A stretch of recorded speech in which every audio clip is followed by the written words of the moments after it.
Narito ang 5 palatandaan na yayaman ng isang tao balang araw. May disiplina sa pera, marunong mag-ipon, umiwas sa luho at inuna ang pangangailangan kaysa gusto.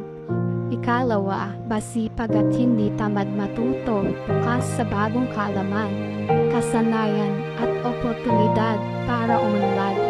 Ikatlo, may malinaw na layunin sa buhay.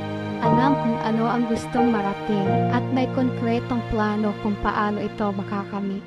Kaapat, marunong humawak sa oras, pinahahalagahan ng oras at ginagamit ito sa produktibong gawain, hindi sa puro aliw.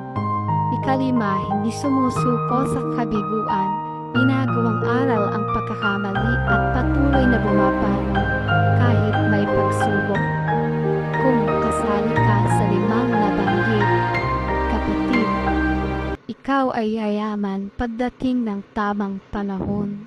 Huwag ka lamang susuko.